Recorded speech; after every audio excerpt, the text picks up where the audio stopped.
Welcome to CFO 4.0, the future of finance. The CFO role is changing rapidly, moving from cost controller to strategic visionary. And with every change comes opportunity. We are here to help you take advantage of this transition, to win at work, drive your career forwards, and lead with confidence. Join Hannah Munro, Managing Director of ITAS, a financial transformation consultancy, as she interviews key experts to give you real-world advice and guidance on how to transform your processes, people, and data. Welcome to CFO 4.0, the future of finance. So hello everybody and welcome to this episode of CFO 4.0. As usual, I'm your host Hannah Munro, and here to give us all of the gossip on the latest e-invoicing trend that's sweeping Europe is Alex Baulf. So I obviously work with Alex and the Avalara team because it's the tax and compliance engine that sits behind Sage Tax. So I want to welcome Alex. Thank you so much for joining me on the show today. Thanks, Hannah. Absolute pleasure to be here. Thanks for having me. Brilliant. Well, just for those that perhaps don't understand or know of or haven't heard of Avalara and or yourself, do you want to just give a bit of background about your role and sort of your history into it? Yeah, absolutely. So I'm Alex Baulf. I'm the VP of E-Invoicing at Avalara. So Avalara is a leading provider of global tax compliance products. We are a SaaS provider working with a lot of cloud ERP partners, in particular Sage. My role at Avalara is I lead our product team for global e-invoicing and live reporting. So that means that I develop our product to help our customers and partners meet the complexities of e-invoicing around the globe. The other half of my role is to actually lead our relationships with governments and tax authorities and other influencer bodies. So as part of that, I'm actually a member of the European Commission's E-Invoicing Advisory Group. I'm a member of the board of directors of the Digital Business Network Alliance in the US.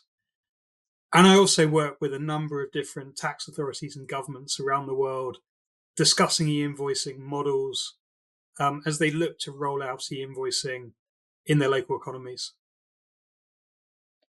And I think, obviously that's a lot of time being spent talking about e-invoicing. So before we get into what's the current state of play, can we just maybe, for those that haven't either heard the term or don't understand what the term means, can we just talk through what e-invoicing is and why it's so relevant as well? So an e-invoice, short for electronic invoice, it's a digital document. So we're moving away from paper. We're moving away from just a PDF. This is data in a structured format that can be read, interpreted, processed by a machine, by a system. So it really lends itself to automation. And so I said it's not a PDF. A lot of people think a PDF is an e-invoice, but really a PDF, just has text. It may have originated just being saved on a system. It may have started to scan a document, OCR technology, something like that. But an e-invoice is structured machine readable data. And that data is normally a common standard. So it has a language that machines can understand. And so things can be processed automatically, validated, posted, and ultimately paid.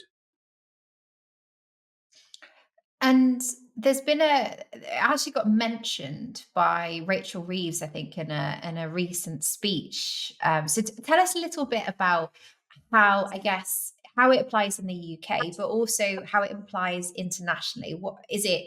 Is it going to become the standard way of doing invoicing? Yeah, so completely right. I mean, I got very excited when I heard Rachel Reeves mention this in her speech. So she said that HM Revenue and Customs, UK government will be looking at e-invoicing, looking at either incentivizing its use in the UK for governments and business, but also looking if it can help solve the tax gap in the UK. So to help improve collection, reduce fraud. We all know at the moment the budgets need balancing. So I think this is an area that the new government's very keen on. And one of the reasons they are is because this is the general direction of travel across the globe.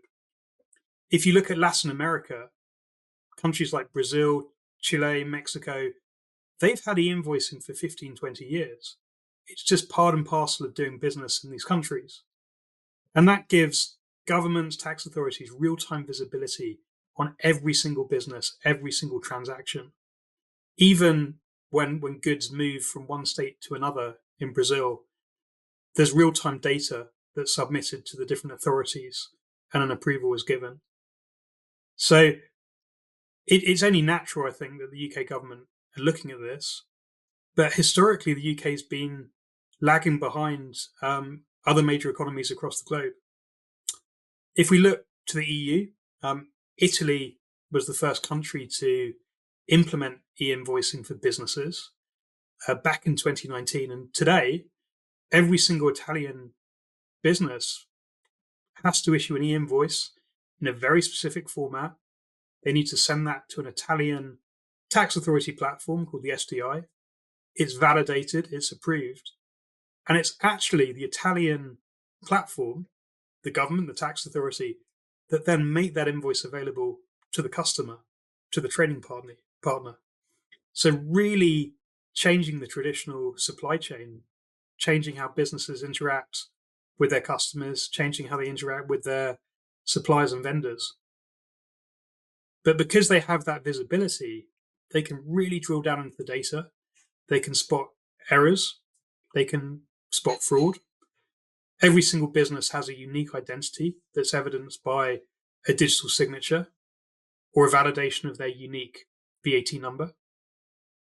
And so rather than having to rely on periodic tax audits, often in person, often on just a small sample of data, tax authorities are now getting every single transaction in real granular form, in real time, and they have the ability to stop the transaction taking place if they think the tax is wrong, if they think it could be subject to fraud, or if the business hasn't provided enough data in the right format. And it's not just Italy, is it, in Europe? There's quite a movement within the EU to actually make this standard. And I'm sure I read something about France is going down this route already. Is that right? Yeah, completely right. I mean, this is a global trend, but particularly in Europe, we're seeing this gather a lot of pace. So individual countries are looking at this. France will mandate e-invoicing for businesses from September 2026. So that's going to impact around 4 million businesses straight away. And Germany, the largest economy in the EU, they're going to mandate e-invoicing over the next few years. What they're starting to do is from January next year, so only in a matter of months, they're going to remove the requirement for a customer to agree to receive an e-invoice. So as long as the invoice a German supplier issues meets what we call the European standard, the supplier is free to do that. So that kind of creates a de facto mandate for every single company in Germany to be able to receive an e-invoice. So to have the technology or the channels to receive it and interpret it and process it, which is huge. It's a huge change to businesses. And then the rest of Europe is following. Spain has draft legislation that intends to implement an e-invoicing mandate by 2026 as well. Several other examples of various other European countries who are at various different stages, draft legislation, consultations. But with this all going on, the European Commission's also looked at it and said, this is such a global trend now. We want to make it as simple for businesses and European member states to implement it. But we also want to have harmonization, because at the moment it's a bit of a game of whack-a-mole. Every single business is trying to monitor these requirements across Europe, across the globe, all different standards, all different technologies, all different invoicing models. So Europe has got a big legislative initiative at the moment called VAT in the Digital Age, or VIDA. And one of the strands of this is to harmonize and encourage e-invoicing and associated real-time reporting of transactions. So this is still being approved, the final detail on the timeline. It's likely to be fully in place by 2030. But what this is going to do is remove the barriers for companies to adopt e-invoicing voluntarily, but also making it much easier for individual governments and tax authorities to mandate it. So we're going to move more towards a European standard. We're going to have special rules around the types of invoicing models that can be implemented by governments and tax authorities. And we're going to see this take effect very, very soon, because even though I said 2030 will be when all of the requirements are in place, that is not the starting gun. That's really the finishing line, because individual countries are going to continue to roll out their e-invoicing mandates. They're going to continue to incentivize businesses to digitalize. But what it does do, it just provides a set of rules. It sets out the standards, the formats, the models that can be applied. And we talked obviously about different countries. When they say it's being mandated within those countries, is it for anybody that's trading with those countries as well as in those countries as well? It's a good question, and it's a good distinction. So generally, the legislation just targets established companies, so companies with a legal entity locally with a presence in that country. But like everything, there's always a few exceptions. So France will actually require non-resident foreign companies with a VAT number in France to report certain transactions to the tax authority digitally. In Hungary today, if you are a UK company with a VAT number there, every time you raise an invoice, you have to send that transaction to the Hungarian tax authorities, and they have real-time reporting. So the authority has real-time visibility on every invoice going out of the door. Another example, Portugal. Even if you have no presence there, you just have a VAT number, you have to use certified billing software, and you have to be able to generate a QR code from that software, which has unique IDs that have been provided by the Portuguese tax authority. So suddenly, you're trading everywhere. New tax laws are forcing you to register for tax. Businesses, then become compliant. They get a registration, and then they realize actually it's not just calculating tax on an invoice. It's actually mandating reporting data in real time. Sometimes raising e-invoices, or at least reporting the invoice data to the tax authority.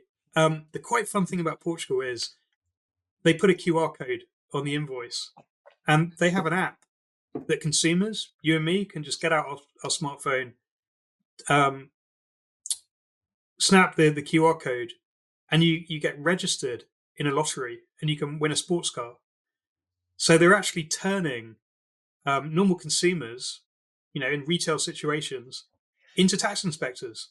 So they're using that to validate that the QR code's true, and they're reporting that transaction to the tax authority, which, completely different model. It's amazing where technology is taking us.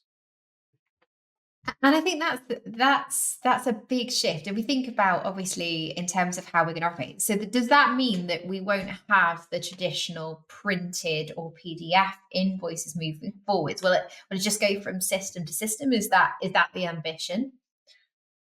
I think that is the ambition, and I think that's the end game. It's aligning automated business process, kind of normal business as usual, raising invoices, receiving invoices, making and receiving payment with tax reporting. Historically, they've been two separate processes, but they're really aligning now as one. We may not see PDFs disappear straight away, at least overnight. And funnily enough, in France and Germany, we're seeing a lot of appetite from businesses to adopt something called a PDF A3, which is a normal PDF to the human eye, but actually has embedded XML. So it has machine readable data embedded into the invoice. So it's pretty much as close to business as usual as you get today. It's an invoice that could still be emailed out, but I think we'll start to see more automated channels to exchange that invoice. So in Germany, they have that, the Zugfair. In France, the FactorX is going to be one of the acceptable formats for e-invoicing in 2026.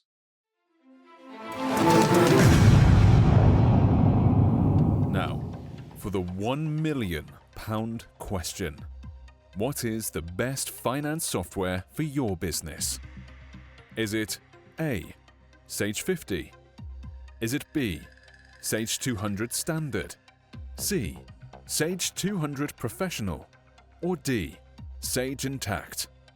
An impossible question to answer without a lifeline. But we have the perfect lifeline for you. Our free quiz, Which Sage Product is Right for You? Will tell you which product is the best fit for your business in just 5 minutes. All you need to do is head to www.itassolutions.co.uk and answer a few simple questions. And the concept of electronic invoicing, like you said, isn't completely new. Like EDI has been around for a while. So how does it differ? Talk us through the difference between like EDI and electronic invoice. Is it the same thing? Yep.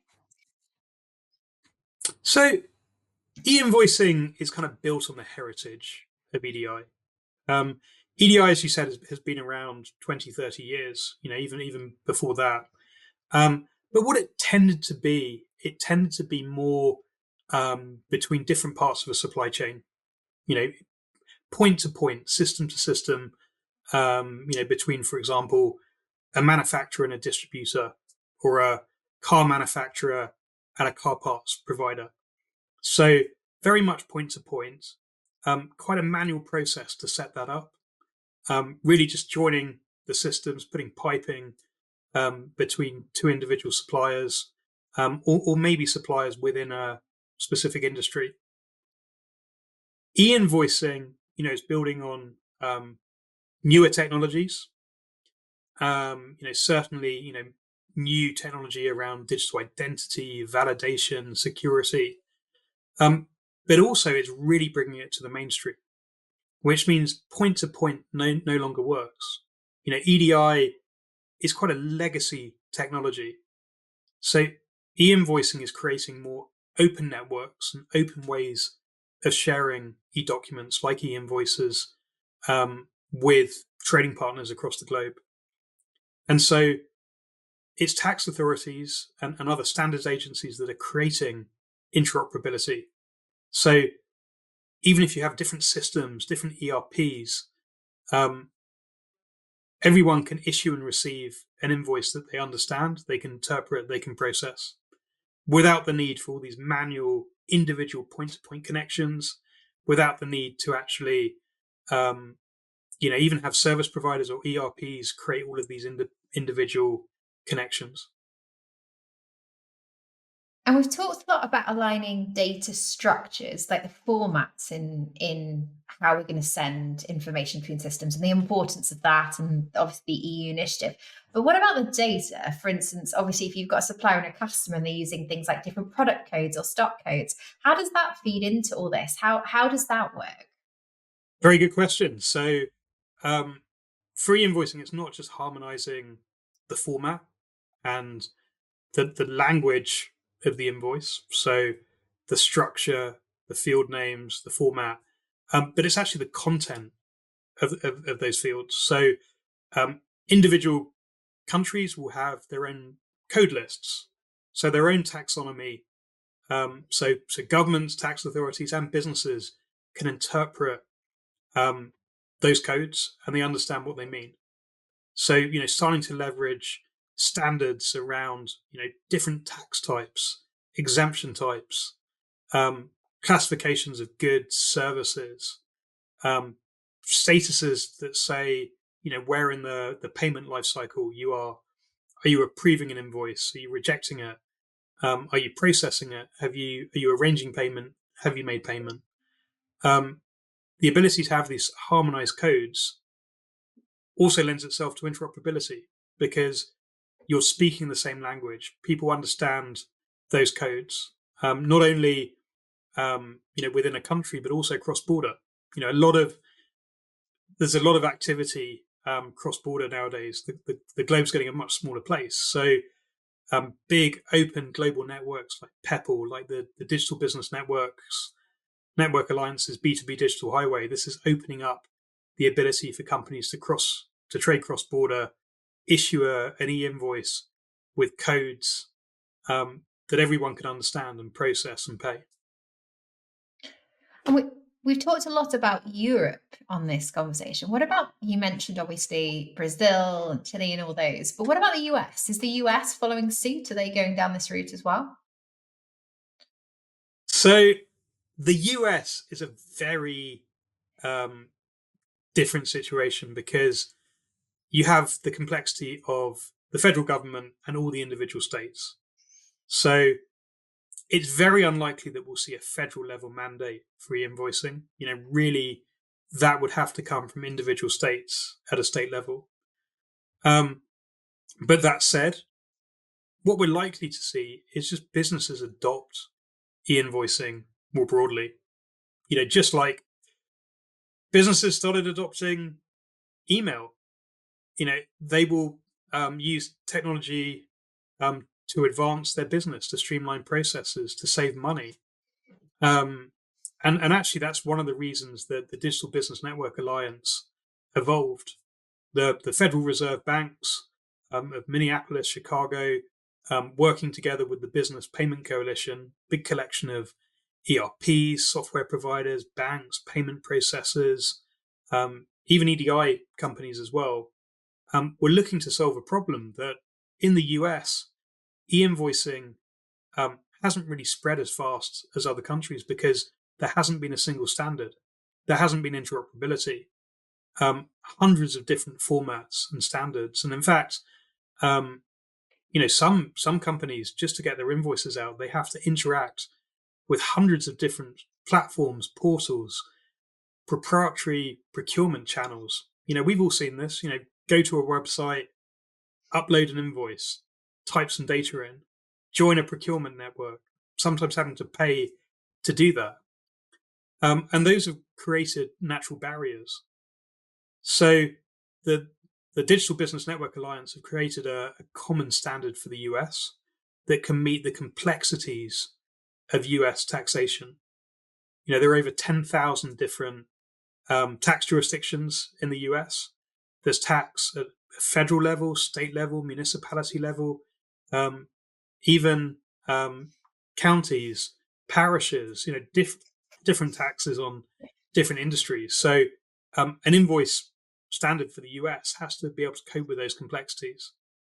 And then the second thing that the DBNA has done is created an open network, what we call a decentralized four-corner network, where you no longer have to have the same service provider as your customer or a supplier. So all the different service providers share invoices between each other.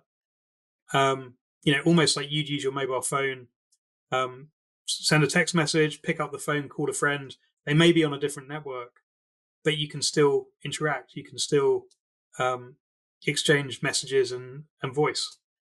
So I think this is a big turning point. And I think, whereas Europe is probably more driven by tax, probably more driven by mandates and the stick, the US, it's more the carrot. And we're going to see a network effect as businesses adopt this new DBNA standard.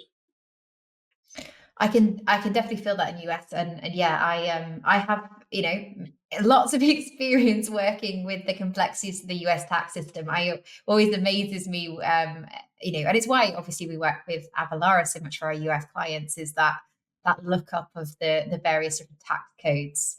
I've had to explain it to a few people before, and it is always really interesting that the true variety that they have over there. So I guess we talked a lot about the what. So what is e-invoicing, and what's the time frame that's driving it.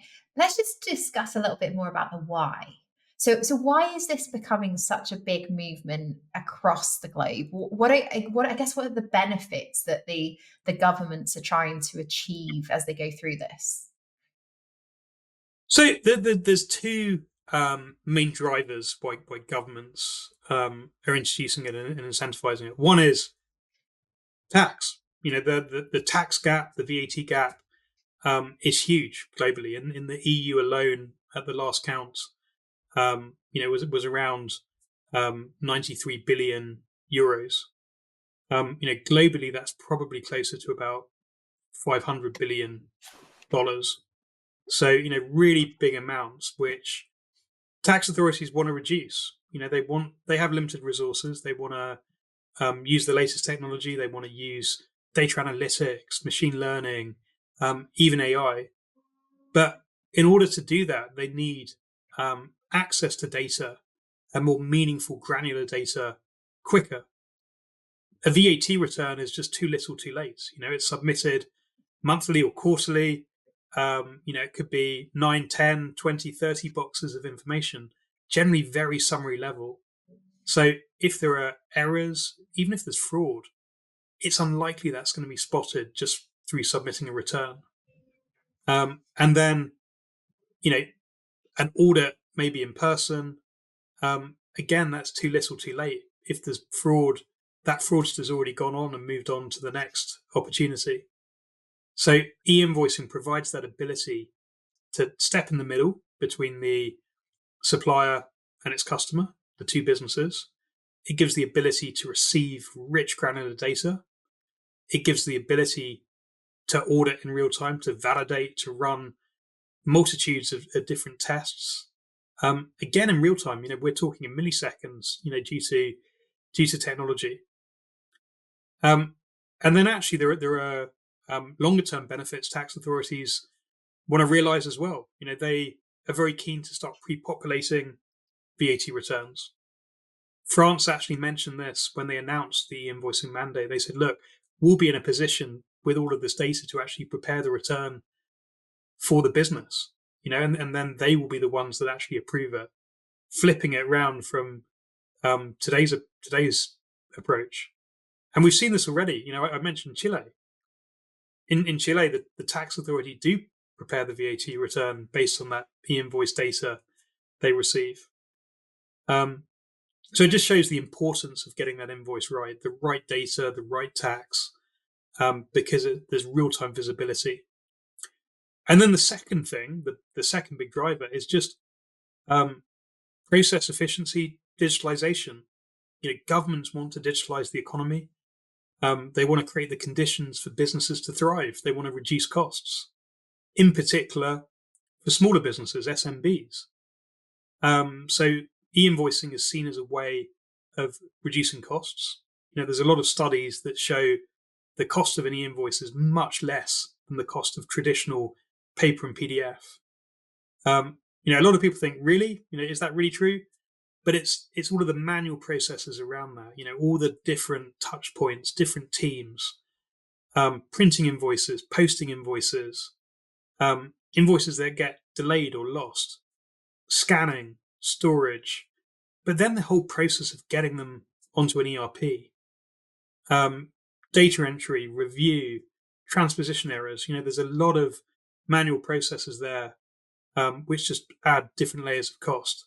So if you remove a lot of those processes, you're reducing cost. You're also facilitating faster payments. There's a lot of research that shows that if a business issues an e-invoice, it's going to be received quicker. There's going to be less risk of information on that invoice being wrong. and it can be processed quicker and in a more automated fashion.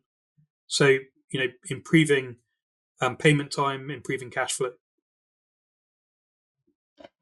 And I think that's some of the, I guess, the hidden benefits, because obviously this could be like anything with a change, there comes, a cost and change to be managed in terms of technology and people and things. But that's the bit I find quite interesting, is what it's going to do to our payment cycle, because there's been a lot of talk recently about, making sure that, people are paying on time. And I know that Sage was actively involved in some of the conversations around that.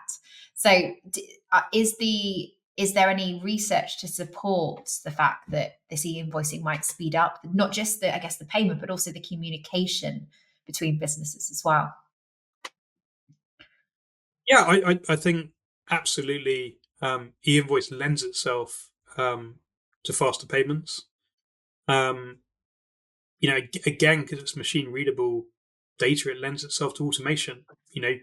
With advances in things like open banking, API driven payments, virtual credit cards, you can put in rules and workflows to just trigger these payments straight away.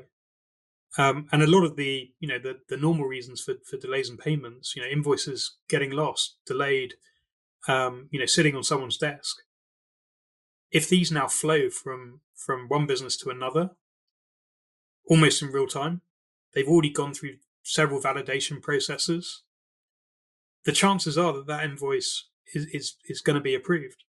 So it can be processed in an automated fashion and paid. And I think we'll see advances in payments as well. We'll see advances in how remittance advice and payment information is shared between businesses as well. And things like QR codes as well, that can really foster a faster payment culture. It makes it easier for a business to make those payments.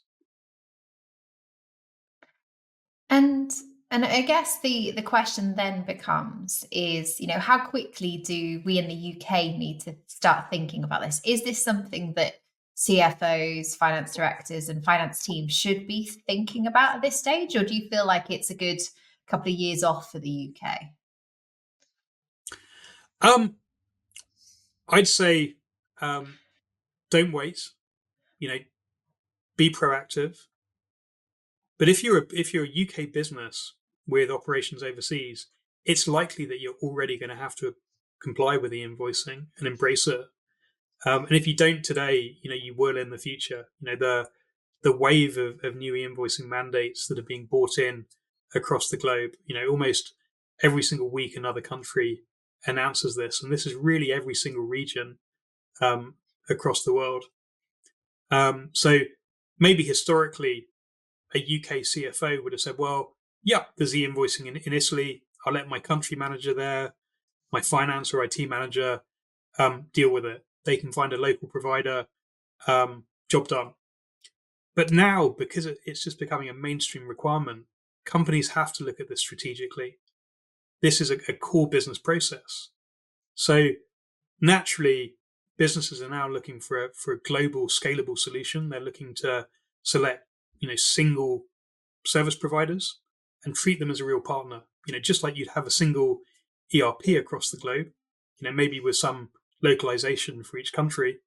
For e-invoicing, they want a single provider to solve those complexities. And then, within the UK, businesses can embrace it now and obtain some of the benefits around process automation, efficiencies, cash flow improvement. But as we heard from the Chancellor, this is something the UK is taking very, very seriously. So we will see this be adopted in some form over the next few years. We don't know the time frame yet. We'll learn more about the consultation in the budget just in the next few weeks.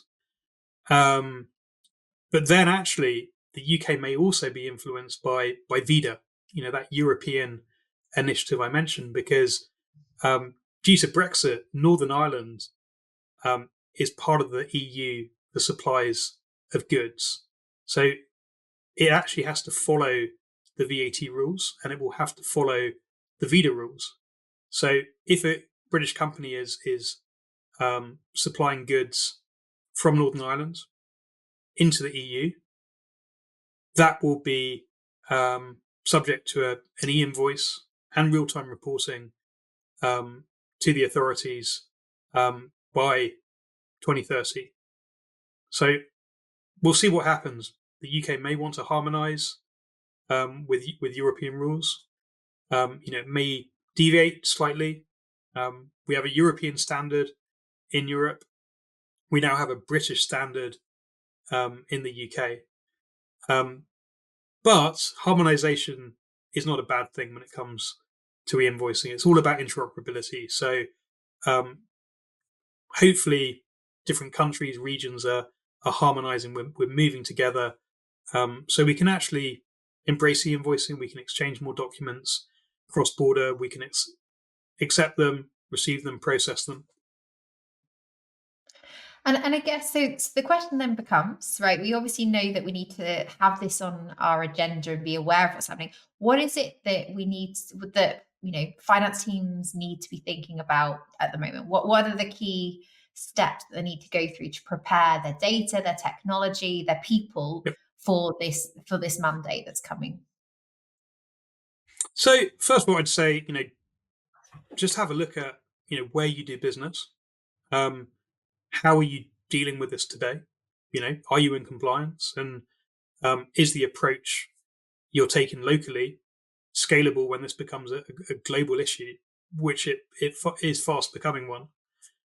So we're seeing a lot of companies now just blueprinting the different solutions, the different integrations they have.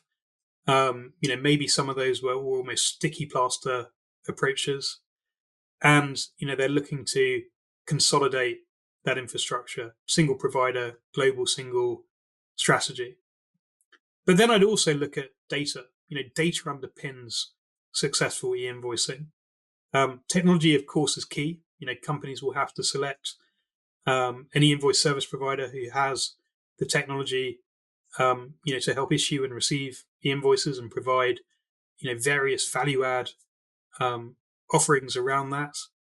But it's really the data in the source systems and the billing platforms and the ERPs and the accounting software in the procurement systems that is going to drive compliant e-invoicing. So visibility on data, visibility on processes, visibility on the technology you use today, and then strategically building out a roadmap to meet upcoming requirements, which may include the UK, but also, the big economies like France, Germany, Spain, and at the same time looking, how can I also reduce my technology stack everywhere else that already has e-invoicing? How can I improve efficiency? How can I streamline that under my new global strategy? So there's a lot to be getting on with, is what we're saying in a nutshell then, Alex. So, well, thank you so much, Alex, for sharing this. And for all of, obviously, I know we have a really wide audience, but for all of our customers and those that, are using Sage and interested, we are actually going to be running some educational sessions on Sage and e-invoicing moving forward. So obviously we'll keep an eye out and check in the podcast notes. We'll put in the links to sign up to those so that you can get ahead of this new trend.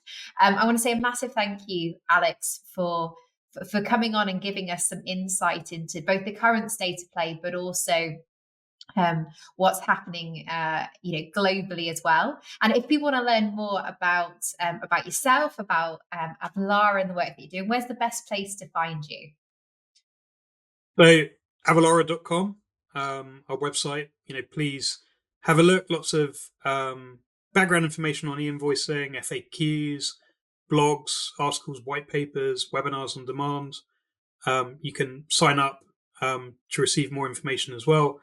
I also share a lot of thought leadership, technical updates from around the globe on e-invoicing on LinkedIn. So, do search me, connect with me, and I can keep you informed. Fantastic. Thank you so much, Alex. And for those that are interested, I will put those links that Alex mentioned in the show notes to make it super easy for you to find, along with, I think there's one particular report that we particularly recommend. So we'll put that in as well. So thank you, Alex. And if you have found this podcast useful and or valuable, then of course, please let me know. If you have more questions around the lovely topic of e-invoicing, please do reach out to me on LinkedIn or via email, and I will add them into the list of the FAQs that we always like to keep after these shows. So thank you so much for listening. Thank you to Alex for joining me today, and I'll see you next time on the CFO 4.0 podcast. Thank you. One of the hardest things, I think, is actually putting into words what it means to work with myself and the team here at ITAS. Because not only are we a financial transformation consultancy, but we do it using Sage technology. So rather than me tell you how awesome we are, let me introduce one of our customers. I'd recommend ITAS as a Sage partner, not only because of their knowledge that they have on the product itself, intact, but also their friendly and professional approach to the whole project. They've been incredibly flexible throughout the process, but also challenging us as a customer to really think about what it is that we're after, and ensuring that intact was actually the correct solution for us to meet our needs, which was really refreshing, rather than feeling we're just being sold a product that they offer. We've got on really well with the whole team. They've been hugely approachable, helpful throughout the whole process, really putting it as at ease if anything we kind of felt we were struggling with or difficult. It really helped us to understand some of the complexities with the new system that's different to other finance systems, things that we've just never come across before, like the new dimensions and understanding how that actually works.